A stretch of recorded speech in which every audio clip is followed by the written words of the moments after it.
स्वयं माता दुर्गा जी ने कहा है,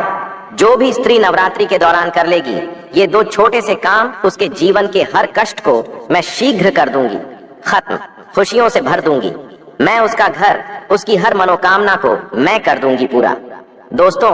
आपकी जानकारी के लिए बता दें, 15 अक्टूबर 2023 दिन रविवार से शारदीय नवरात्रि शुरू हो चुकी है। इसका जो समापन होगा वो 23 अक्टूबर दिन सोमवार को होगा। इस बार शारदीय नवरात्रि पूरे 9 के 9 दिन की होगी, ना एक दिन कम ना एक दिन ज्यादा।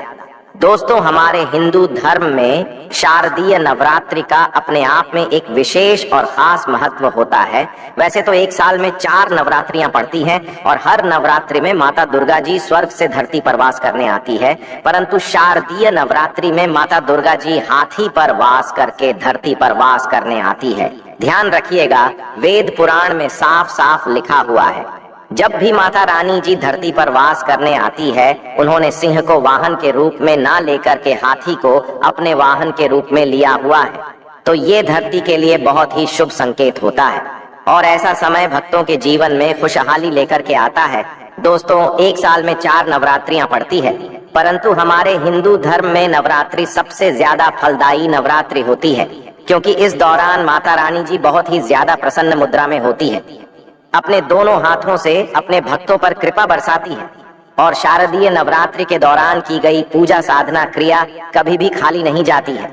इस दौरान कोई भी व्यक्ति यदि माता रानी जी के लिए व्रत रखता है, पूजा पाठ करता है, तो उस व्यक्ति के लिए स्वर्ग के दरवाजे खुल जाते हैं और माता रानी जी की असीम कृपा उस व्यक्ति पर सदैव बनी रहती है। दोस्तों, शास्त्रों में वर्णित है कि शारदीय नवरात्रि के दौरान यदि कोई भी इंसान माता रानी जी की विधि विधान से पूजा पाठ कर लेता है तो उस व्यक्ति के जीवन का हर कष्ट जड़ से नष्ट हो जाता है और माता रानी जी के आशीर्वाद से उस व्यक्ति के जीवन में उसको धन, सुख, वैभव, ऐश्वर्य की प्राप्ति होती है। दोस्तों, हमारे शास्त्रों में, हमारे वेद पुराणों में माताओं के लिए, बहनों के लिए शारदीय नवरात्रि के दौरान कुछ ऐसे उपायों के बारे में बताया गया है जो यदि माताएं, बहनें शारदीय नवरात्रि के दौरान सही मुहूर्त पर विधि विधान से कर लें, जिसके बारे में आज के इस वीडियो में हम आपको बताने जा रहे हैं, तो ऐसी महिलाओं को, ऐसी कन्याओं को शीघ्र ही माता रानी जी का वो वरदान और वो आशीर्वाद मिल जाता है,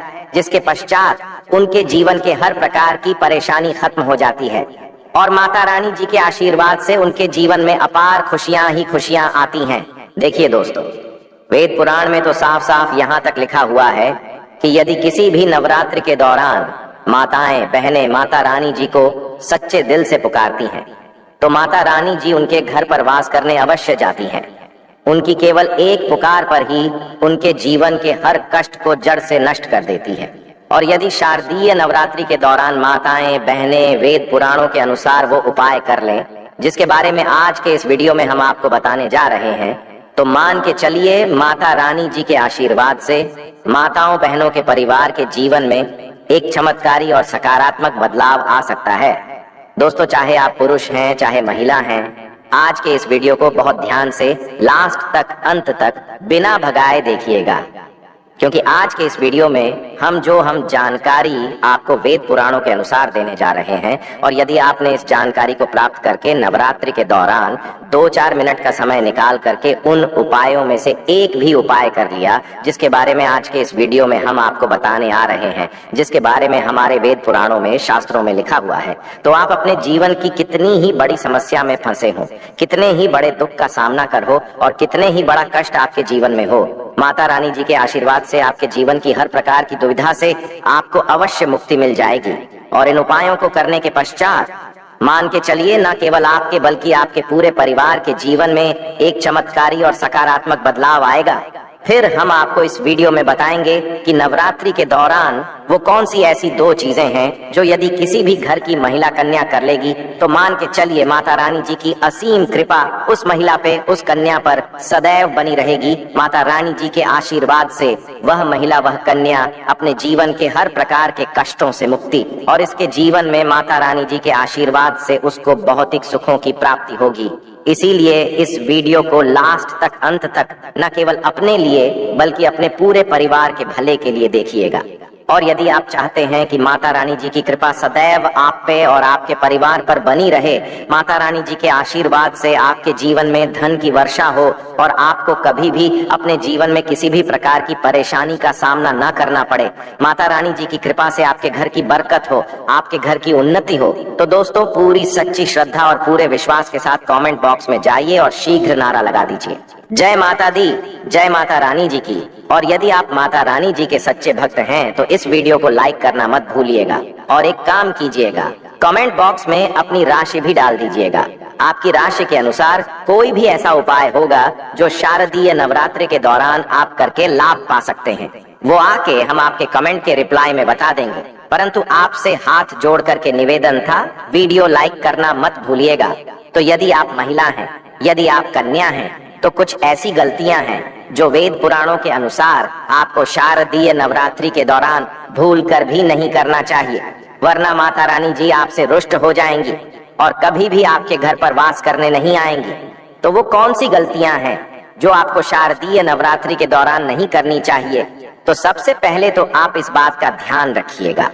यदि आप अपने घर पर कलश स्थापना करने जा रही हैं, यदि आप अपने घर पर माता रानी जी के लिए अखंड ज्योति जलाने जा रही हैं, या आप माता रानी जी के लिए चौकी लगाने जा रही हैं, तो इस बात का ध्यान रखिएगा, कभी भी माता रानी जी की अखंड ज्योति को बुझने मत दीजिएगा। दूसरा, यदि आप कलश स्थापना करने जा रही हैं तो जटा वाले नारियल का प्रयोग कीजिएगा जिसमें पानी होता है। तीसरा, आपको इस बात का ध्यान रखिएगा, जो आप माता रानी जी के लिए चौकी लगाने जा रही हैं, वो चौकी कभी भी छोड़ करके मत जाइएगा। देखिए, चौकी यदि आपने घर पर लगाया है तो चौकी को कोई भी खाली कभी मत छोड़िएगा, ये बहुत ही ज्यादा अशुभ बताया गया है, इससे माता रानी जी रुष्ट हो जाती है। दूसरा, आपको इस बात का ध्यान रखना होगा कि यदि आप माता रानी जी की चौकी घर पर लगाने जा रही हैं तो केवल लाल कपड़े पर ही लगाइएगा। बहुत से लोग गलती क्या कर बैठते हैं, वो माता रानी जी की चौकी लगाते हैं, पूजा पाठ करते हैं, परंतु चौकी पर पेपर लगा देते हैं,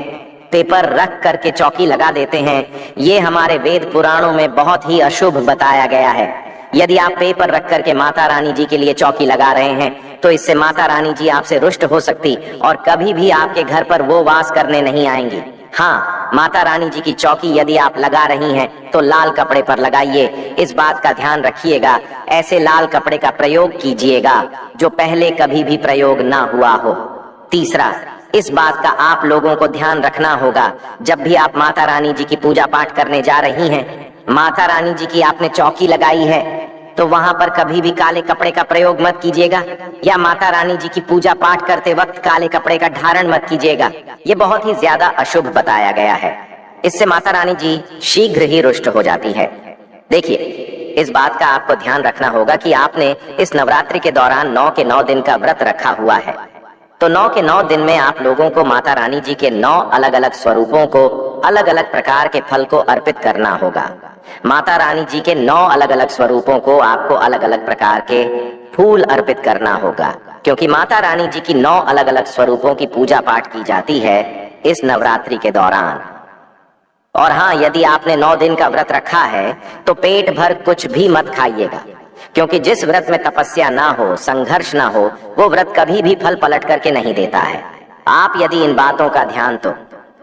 माता रानी जी की कृपा आपको अवश्य मिलेगी। नवरात्रि के पूरे 9 दिन में घर में किसी भी व्यक्ति को ना नाखून काटने दीजिएगा, नाखून काटने वाली मशीन का प्रयोग करने दीजिएगा, ये बहुत ही ज्यादा अशुभ बताया गया है। इसी प्रकार से आप लोगों को इस बात का ध्यान रखना होगा कि माता रानी जी की पूजा में किसी भी तरीके के चमड़े की चीज का प्रयोग मत कीजिएगा।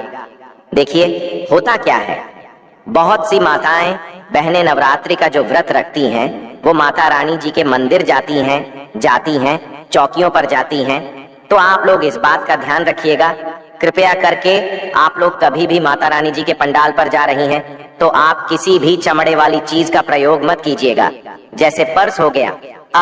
बेल्ट हो गई, चप्पलें हो गई, चमड़े वाली चीजों से आप लोगों को दूर रहना होगा। इस बात का आप लोगों को विशेष करके ध्यान रखना होगा। और आप लोगों को इस बात का ध्यान रखना होगा कि यदि आप नवरात्रि के 9 दिन का व्रत रख रही हैं तो कृपया करके दोपहर में सोइएगा नहीं। नवरात्रि के 9 दिन कभी भी दोपहर में सोया नहीं जाता है। यदि आपने व्रत रखा है तो ये कुछ ऐसी बातें हैं जिनका यदि आप लोग विशेष करके ध्यान रखेंगी तो आपके जीवन में आपको किसी भी प्रकार की परेशानी का सामना नहीं करना पड़ेगा और माता रानी जी की आपको कृपा भी मिलेगी। आपके व्रत का पलट करके आपको करोड़ों गुना लाभ मिलेगा। अब वो कहां से है जो आप व्रत के दौरान यदि करेंगी तो माता रानी जी का आपको आशीर्वाद मिलेगा। तो सबसे पहले आपको इस बात का ध्यान रखना होगा कि यदि आप माता रानी जी के लिए 9 दिन का व्रत रखने जा रही हैं तो आपको लाल कपड़े पहन करके माता रानी जी की पूजा करनी होगी। देखिए, माता रानी जी को लाल रंग बहुत ही प्रिय है।